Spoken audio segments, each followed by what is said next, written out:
Inside a warm, bustling diner, a young black woman stood up to protect a lone outlaw biker against two police officers. Her actions caused the entire town to turn against her, but what happened next would leave them all in tears. Before we dive into this story, let us know where you're watching from. We'd love to hear your thoughts. Danielle Parker's hands were red and rough as she scrubbed down the worn countertop of Parker's diner for the third time that morning. A dull ache throbbed in her lower back, a constant companion these days, but she gritted her teeth and kept moving. The breakfast rush, if you could call 4 tired farmers and a pair of truckers a rush, had ended, and the old place had fallen silent again, save for the lazy squeak of the overhead fan struggling against the thick summer air. Danielle glanced at the old cash register, mentally counting the few bills inside, her stomach knotting tighter with every click. It wasn't enough. Not for the overdue electric bill tucked inside her bag, the one stamped in angry red ink, or for the endless medication costs for her mother's care. She thought about the credit card statements stacked on her kitchen counter, unopened, and about the bakery she'd once dreamed of opening back in Dallas, a dream she'd abandoned the day her mother's first diagnosis came in. Just a few more months, she whispered under her breath, pushing a tight curl behind her ear, repeating the same hollow promise she had clung to since the day she packed her life into a box and left Dallas for the slow decay of Mill Creek. Friends she'd once shared coffee dates and laughter with had drifted away over the years, leaving her world small and quieter than she liked to admit. Outside, the main street lay deserted, the kind of stillness that spoke of jobs lost and hope packed away. Danielle could feel the weight of every closed shop window like a stone on her chest. First, the factory shut down, then the hardware store, now Parker's diner. Her family's legacy was bleeding out little by little while she fought to keep it breathing. The bell over the door jingled, that familiar sound her mother had loved once, before the stroke took her voice and half her body. Danielle turned, cloth still in hand, and the sight froze her mid-step. A man filled the doorway, tall and broad, his frame wrapped in dusty black leather that had seen better days. His beard was thick, gray, unruly, and the tattoo snaking up his arms told stories Danielle couldn't even begin to guess at. But it was the patch on his jacket that pulled the room taut. The grim skeletal reaper clutching a scythe, the unmistakable symbol of the outlaw biker club. The few customers left stiffened. Mrs. Pennington, sitting near the window with her crossword puzzle, clutched her pearls in a little gasp. Bill Turner, a farmer Danielle had known since childhood, shifted uneasily, lowering his coffee mug with a sharp clink. Even the radio crackled with static for a breathless second, as if the diner itself held its breath. The biker moved toward the counter, boots thudding against the linoleum floor, the sound slow and heavy like war drums. He picked the stool furthest from everyone else, his wide shoulders hunching slightly as if trying to make himself smaller, invisible. Danielle's mother's words came back to her in a whisper. Everyone's money spins the same at Parker's. Still, her heart hammered against her ribs as she wiped her palms on her apron, grabbed a cloudy plastic menu, and filled a glass of water. "Welcome to Parker's," she said, forcing her voice into the same easy rhythm she offered every customer, even as the tension prickled against her skin. "Today's special is chicken fried steak with mashed potatoes. Made it fresh this morning." The biker looked up at her then, and Danielle's breath caught. His eyes, pale blue rimmed red like he hadn't slept in days, seemed at odds with the hard lines of his face. They weren't the eyes of a man looking for a fight. They were the eyes of a man losing one. "Coffee," he said, his voice low, rough like gravel, but there was a softness there too. "Black. Whatever's fastest from the kitchen. Been on the road since before sunup." As she poured coffee from the battered pot, Danielle noticed his hands. Large, calloused, rough, but trembling slightly as he reached for the mug. A hospital bracelet peeked out from beneath his cuff. Her chest tightened. She had seen that look before too many times in the cancer ward rotations. Someone holding on by a thread. "Long ride ahead of you still?" she asked casually, setting the cup down in front of him. He nodded slowly. "Heading back to Mill Creek Medical," he said, voice thick with exhaustion. "My daughter," the words cracked, breaking apart like ice under strain. He dropped his gaze to the swirling black of his coffee. Danielle swallowed past the lump rising in her throat. She didn't ask for more. She just smiled gently and said, "Toast and eggs coming right up. 6 minutes tops." As she turned to call the order into the kitchen, Danielle caught the stares from across the room. Suspicious, disapproving, fearful. She knew exactly what this was going to cost her. But she also knew what was right. And Danielle Parker had never been the type to back down from doing right. The bell above the door jingled again, sharper this time, slicing through the low hum of conversation like a blade. Danielle didn't have to turn to know who had just walked in. She felt it in the sudden stiffening of the air, in the way Mrs. Pennington hunched lower over her coffee, in the sharp scrape of Bill Turner's chair as he shifted uncomfortably. Officer Sam Dalton and Deputy Rachel Miles had entered Parker's diner, both in full uniform, badges catching the sunlight pouring through the dusty windows. Sam swaggered toward the counter with the easy arrogance of a man who knew the town bent when he leaned, his boots tapping an uneven rhythm against the tile floor. His eyes locked immediately onto the biker hunched over his coffee, and Danielle saw the slow, ugly smile that crept across his face. "Well, well," Sam said, voice loud enough to carry across the room. "Don't see your kind in Mill Creek too often." The biker didn't look up. He sipped his coffee, steadying his hands. Danielle tightened her grip on the edge of the counter, feeling a flush rise to her cheeks. "Just grabbing some breakfast, officer," the man said quietly, his voice rough but respectful. Rachel stood a step behind Sam, her posture stiff, her eyes darting uncomfortably between Danielle and the biker. Sam leaned an elbow on the counter, a deliberate invasion of space. "Maybe we should check his ID, Danielle. Make sure he's not one of the Reapers. We got bulletins about." Danielle's heart pounded. The man had done nothing. But Sam was already circling like a vulture. The biker's hand moved slowly, carefully reaching into his jacket pocket, but Sam's hand dropped instinctively to the holster on his hip. Danielle stepped forward, her voice sharper than she intended. "He's a paying customer, Sam, same as anyone else who walks through that door." Sam turned his head, his smirk widening. "Same? That's rich." He gestured at the patch on the biker's jacket, the Grim Reaper with its wicked scythe. "You know what that means, Danielle. Drugs, guns, trouble." The biker finally looked up, his pale eyes locking onto Sam's, calm but unyielding. "You don't know anything about me," he said, voice low. Sam barked a humorless laugh. "I know enough, and I know better than to trust a man wearing that death patch." Danielle's hands were trembling now, but she stood her ground. She could feel every eye in the diner on her, some silently pleading with her not to make a scene, others waiting to see which way she would break. She thought of her mother's words again, the lesson she drilled into her from childhood. Judge by actions, not appearances. Always. "You don't have the right to harass someone just because you don't like how they look," Danielle said, her voice steady despite the knot of fear tightening in her chest. Sam straightened, his expression hardening. "You're making a mistake, Danielle," he said, his voice low and warning. "This town doesn't take kindly to people siding with trouble." The biker pushed his plate away, reaching for his wallet, but Danielle placed a hand on the counter between them. "Your money's no good here today," she said firmly. "Breakfast is on me." The biker blinked in surprise, a flash of something unreadable crossing his face, something dangerously close to gratitude. Sam snorted in disgust, tossing a few crumpled bills onto the counter. "Let's go, Rachel," he barked. Turning on his heel, Rachel hesitated a beat longer, her gaze lingering on Danielle with something almost like apology before following Sam out the door. The bell gave a sour jangle as it swung shut behind them. The diner fell into an uneasy silence. Danielle busied herself cleaning the counter, ignoring the whispered conversations that sprang up like weeds behind her. The biker finished his coffee in a few quick gulps, leaving a $20 bill tucked under his cup despite Danielle's protests. He stood, adjusting his jacket. "Name's Jack Morrison," he said simply. Danielle gave him a small, genuine smile.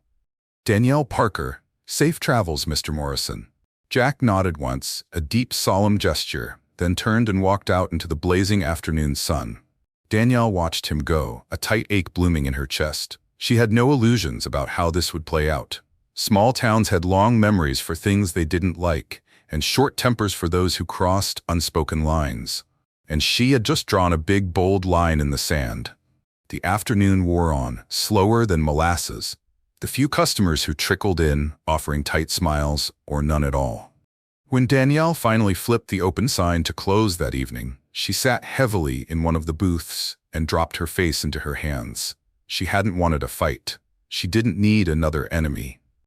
But when she closed her eyes, all she could see was the way Jack's hand trembled around that coffee mug, the glint of the hospital bracelet flashing like a silent cry for help.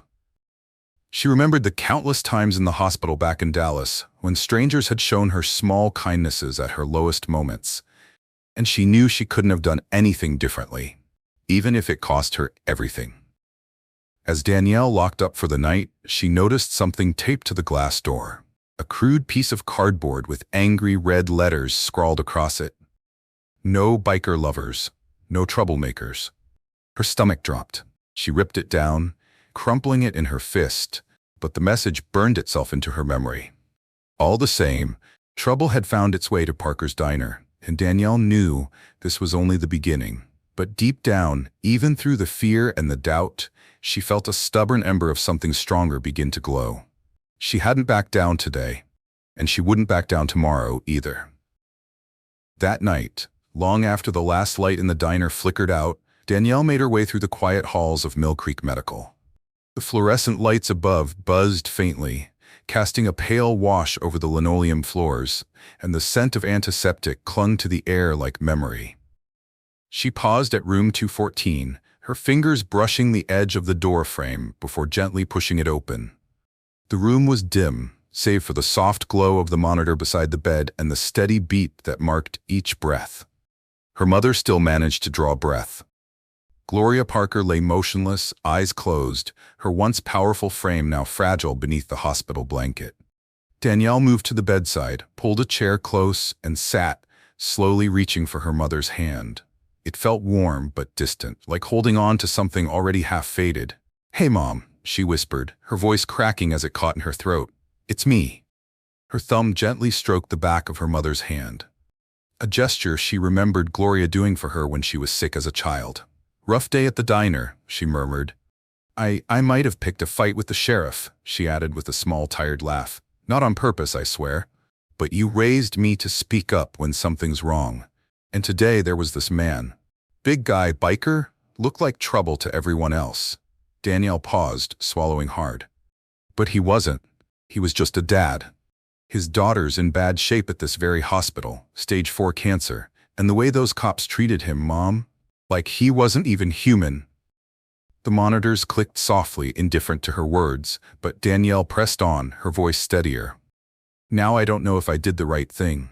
Business is already bad, and now folks are whispering, calling me things. Someone even left a sign on the door, like I betrayed this town just by showing kindness."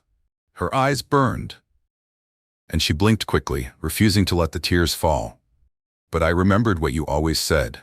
You treat people by how they act, not how they dress. And that man, he didn't need judgment today. He needed grace." She leaned forward, lowering her voice as if sharing a sacred truth. "I think I scared a few people, Mom, maybe even myself. But I didn't back down, and I think you'd be proud of that." She sat in silence for a long while, listening to the steady rhythm of her mother's breathing and the soft hum of machines. Then, as if on instinct, she leaned down and kissed the back of Gloria's hand. "Sleep well, Mom. I've got the diner, and I've got your backbone, too." With that, Danielle rose, gave one last glance at her mother's peaceful face, and walked out into the night, carrying the weight of that day and the quiet strength of the woman who had taught her how to carry it. The next morning, Danielle arrived at the diner before the sun had even cleared the tree line behind Mill Creek. She unlocked the front door, heart heavy, stomach tight, eyes still gritty from a night of restless sleep. The cardboard sign was gone. She had burned it in a trash barrel behind the building, watching it curl and blacken like the shame someone had hoped to pin on her. But the silence in town was louder than any insult. The usual breakfast crowd didn't show. Not Mrs. Pennington, not the truckers, not the 2 old men who played chess in the back booth every Thursday.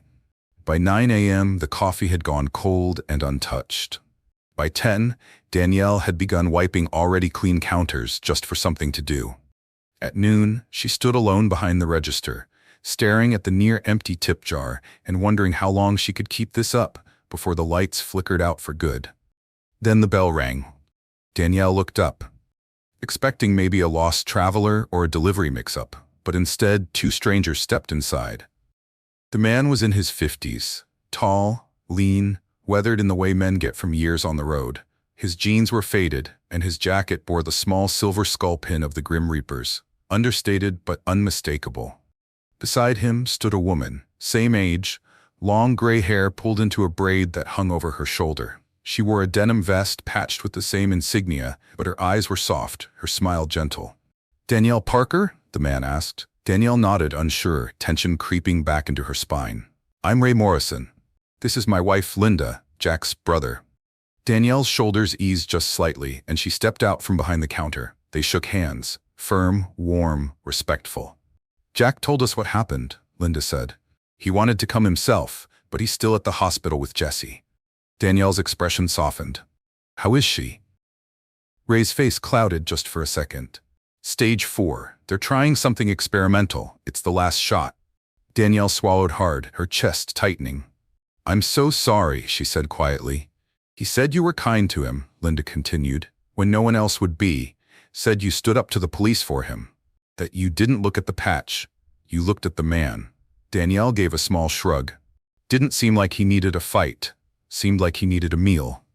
Ray smiled faintly. "Sometimes those are the same thing." Danielle offered them coffee, and they accepted. She poured it slowly, trying not to let her hands shake. Something about their presence felt significant, like the hush before a summer storm. And when they finished their cups, Ray set his down and said, "We wanted to do something to say thank you. Not with money. Don't worry, with support." Danielle tilted her head, puzzled. "Support?" Ray just smiled. "Give it a few minutes." And then it happened. At first it was just a sound, a low rumble, distant like thunder, then more, louder, closer. Danielle stepped to the window and felt her breath hitch. Down both ends of Main Street, the horizon shimmered with chrome motorcycles, dozens, no, hundreds. One by one they roared into view, engines snarling and growling as they filled the street in front of Parker's diner. They came in waves, men and women, young and old, every one of them bearing patches, jackets, helmets, and vests stitched with the insignias of different Grim Reapers chapters from across the state. Some bore flags, others held small bouquets. All of them came for the same reason. The noise grew deafening, then slowly subsided as engines were cut. Riders dismounted, stretching, talking softly, moving in unison like a migrating herd. Danielle stood frozen, watching as the parking lot overflowed and the sidewalk disappeared beneath booted feet. She looked to Ray, stunned. "What is this?" she whispered. Linda smiled. "Jack told his chapter about you. They told others. Word travels fast in our world. You treated one of us like a person. That means something." Danielle's voice caught. "But that's over 200 people. Why?" Ray's eyes held steady. "Because when the world turns its back on us, we remember the ones who didn't." The bell above the door jingled, and the first rider stepped inside, respectful, quiet, nodding to Danielle like she was someone important. They took seats, filled booths, leaned against walls where no chairs remained. Danielle stammered, I don't have enough food for all these people." Ray grinned. "Taken care of. Linda called ahead to your suppliers last night. Trucks are on their way. Costs covered." Danielle felt dizzy. "By who?" "By us," Linda said simply. "Consider it an investment in kindness." Outside, townspeople began to gather. They stared from across the street, whispered on porches, peered out of windows, but they didn't hide. They watched, they wondered, and slowly, some of them crossed the street, cautiously curious. Danielle's old classmate Malik stepped inside, glancing around at the sea of leather jackets before raising a hand in greeting. "You still serving those biscuits?" he asked with a crooked grin. Danielle blinked, then laughed, wiping her hands on her apron. "Sure am. You'll have to share a table, though." "Not a problem," he said. Taking a seat beside a woman with a pink mohawk and a patch that read, "Reapers Never Quit." More locals followed. Conversation started cautious at first, then easier. Danielle watched, wonder spreading in her chest like sunlight through storm clouds. Her diner, Her mother's diner was full, not just with people, but with possibility, with change. And then the bell jingled one more time. Danielle turned, her heart catching in her throat. Jack Morrison stood in the doorway. He looked exhausted, eyes rimmed red, jacket dusty from the road, but there was a smile tugging at the edge of his mouth. "Hope you don't mind," he said, voice quiet. "I brought a few friends." Danielle walked over, met him halfway. "Not at all," she said, voice thick with emotion. "Come in. I saved you a seat." The afternoon sun dipped lower, casting long golden shadows across Mill Creek as Parker's diner buzzed with life like it hadn't in years. Danielle moved like a whirlwind behind the counter, refilling coffee, shouting quick orders to the kitchen, sliding plates of burgers and fries across the counter to waiting hands. The delivery trucks had come just like Ray promised. Crates of fresh eggs, bread, meat, and coffee beans stacked high at the back door. A few of the bikers had unloaded everything without being asked, laughing and joking like it was just another part of the gathering. Danielle had called in a few friends to help, some from the church youth group, a few neighbors she wasn't even sure liked her that much. But nobody hesitated. There was something about the energy in the diner now, an unspoken understanding that something special was happening, something worth being part of. Every table was filled. Riders with leather vests, weathered faces, and calloused hands laughed and swapped stories with curious locals. Mrs. Pennington, who had clutched her pearls just the day before, sat at a booth, deep in conversation, with a woman whose biceps could probably break steel pipes, but who was animatedly discussing quilting patterns. Malik taught a group of bikers how to play dominoes in the back corner, slamming the tiles down with dramatic flair that made the whole table roar with laughter. Even Deputy Rachel Miles slipped inside quietly, sitting at the counter and accepting a mug of coffee from Danielle, with a nod that said more than words could. Danielle caught her breath for a second, leaning against the pass-through window, just soaking it all in. This was what her mother had dreamed about when she opened Parker's Diner. A place where nobody cared about the color of your skin, the patch on your jacket, or the job you did or didn't have. Just good food, good company, and a roof to share it under. The bell above the door jingled again, and the conversations died down as a man stepped inside. He was massive, broad-shouldered, his beard white and thick. A leather vest stretched across his chest, marked with bold patches and the heavy words, "President Grim Reaper's MC Riverside Chapter." Danielle wiped her hands on her apron and stepped forward, instinctively, heart thudding. The man smiled warmly and extended a hand. "You must be Danielle," he said, voice like gravel and sunshine. "Name's Marcus Turner." Danielle shook his hand firmly. "Welcome to Parker's, Marcus," he chuckled. "You've made quite an impression on the family." Marcus turned to the room, raising his hand, and just like that, the chatter died down to a respectful hush. Every eye in the diner turned to him. Marcus cleared his throat, his voice carrying easily through the packed room. "I wanted to take a minute to thank Miss Danielle Parker here," he began, gesturing to her with a proud tilt of his head. "Because when others turned their backs, she didn't. When others judged a man for a patch on his back, she saw the father." Heads nodded throughout the room, murmurs of agreement rippling like a wave. "Now, in our world," Marcus continued, "loyalty and respect mean something. They're everything." "So I want it known," Marcus said. "Parker's Diner from this day forward rides under the protection of the Grim Reapers." A cheer went up, loud enough to rattle the windows, boots pounding against the floor, fists pounding the tables in celebration. Danielle stood frozen, stunned, tears stinging her eyes as the room erupted in applause. She caught Jack's gaze across the room. He smiled at her, small but full of pride, and Danielle smiled back, a trembling, disbelieving thing. Marcus wasn't finished.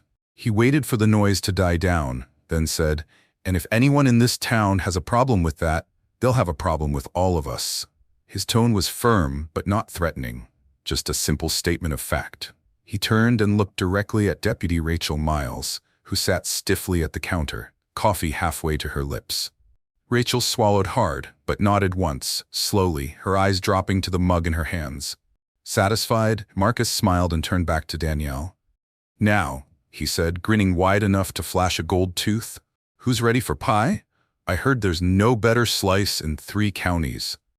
Another roar of laughter, and just like that, the tension broke into easy joy again. Danielle laughed too, wiping her eyes quickly with the hem of her apron before hustling back to the kitchen to cut as many slices of pie as her hands could manage. As the evening wore on, the gathering spilled into the streets. Someone rigged up a portable speaker to a motorcycle battery, and classic rock poured into the warm summer air. Kids from the neighborhood rode tiny bicycles up and down the sidewalks, weaving between big chrome bikes like fish darting through a coral reef. Old-timers leaned against lampposts, trading stories with men and women whose leather jackets told tales of different towns, different lives. But somehow, the same beating heart. Danielle's mother, who hadn't left the house in months, even ventured out, bundled in a shawl, pushed in a wheelchair by one of the young riders who had an easy smile and steady hands. It wasn't just a good day. It was the kind of day that stitched itself into the fabric of a town's memory forever. And in the center of it all, standing tall in her worn sneakers and coffee-stained apron, was Danielle Parker. Still tired, still a little scared of what tomorrow might bring, but for the first time in a long time filled with a fierce, burning hope. She caught Jack standing outside the diner, talking quietly with Ray and Linda, a smile on his tired face as he watched Jesse's hospital bracelet dangling from his wrist like a fragile promise. Danielle crossed over to him. "Hey," she said softly. Jack turned, his face lighting up. "Jesse," he said, voice thick. "Got some good news today. Early signs, but the new treatment's working." Danielle's breath caught in her throat, a giddy kind of relief flooding her chest. "That's amazing," she said, and without thinking, she wrapped Jack in a fierce hug. He stiffened for half a second before hugging her back, strong and sure. When they pulled apart, Jack said, voice gruff with emotion, "She wants to meet you. Says you sound like the kind of woman she hopes to be." Danielle blinked hard against fresh tears. "I'd like that," she said. "I'd like that a lot." The sun dipped below the rooftops of Mill Creek, leaving the sky a soft wash of purples and golds as the last few bikes rumbled off into the night, leaving only the faint smell of engine oil and laughter lingering in the warm air. Danielle stood on the front steps of Parker's diner, arms crossed loosely, apron still tied crooked around her waist, watching the taillights disappear one by one down the dusty road. The diner behind her still buzzed with the faint clatter of dishes being washed and chairs being stacked. But out here in the hush of early evening, it felt like standing in the middle of a miracle. She closed her eyes for a moment, breathing it in, the scent of fresh pie, worn leather, and summer dust mingling into something that smelled like hope. A soft throat clear behind her made her turn. Ray and Linda stood side by side, hands clasped together, wide grins lighting up their tired faces. Between them, Ray held a brown paper package, thick and slightly crumpled at the edges. He stepped forward, holding it out. "From all of us," he said simply. Danielle blinked, reaching out, unwrapping the bundle carefully. Inside, folded with surprising care, was a custom leather vest, black, supple, stitched across the back with a patch that made her breath catch. Parker's Diner embroidered in bold letters, encircled by the words, "Friend of the Reapers." Below it, a smaller patch read, "Protected." Danielle ran her fingers over the stitching, her throat tightening, words failing her for a long moment. Ray clapped a gentle hand on her shoulder. "You stood up when it mattered. Most people don't." Linda smiled, eyes bright with unshed tears. "We don't forget kindness. Not ever." Tucked inside the vest was a simple note, scrawled in uneven handwriting Danielle instantly recognized as Jack's. "Thank you for seeing the man, not the jacket. Jessie's smiling again. She can't wait to meet you." Jack. Danielle pressed the note to her chest for a moment, grounding herself against the overwhelming tide of emotions surging through her. Inside the diner, she found a spot of honor for the vest, hanging it right next to her mother's old stained apron and a faded photograph. The two symbols side by side, past and future, struggle and hope stitched together under one roof. As she adjusted the hanger, the bell above the door jingled. Danielle turned to find Officer Sam Dalton standing awkwardly just inside, hat in hand. Uniform looking strangely too stiff and formal in the relaxed, easy warmth the bikers had left behind. He shuffled forward, cleared his throat. "Coffee?" Danielle asked lightly, not giving an inch. Sam nodded. "Please." She poured him a cup without ceremony, sliding it across the counter. Sam wrapped his hands around the mug, looking like he wanted to say 100 things but not knowing how to start. Finally, he settled on a stiff nod. "Good turnout today," he said gruffly. Danielle smiled just a little, letting the silence speak for itself. Sam looked down at his coffee, studying the swirling black surface. "Town's changing," he muttered. Danielle didn't argue. She just tucked a clean towel over her shoulder and went back to wiping down the counter, leaving Sam to sit there, shoulders hunched, sipping his coffee in the slowly fading light. The days that followed moved with a rhythm Danielle hadn't felt in years. Parker's Diner stayed busy. Locals, travelers, even a few bikers passing through. Always polite, always paying cash, always leaving tips so generous Danielle had to buy a second cash box just to hold it all.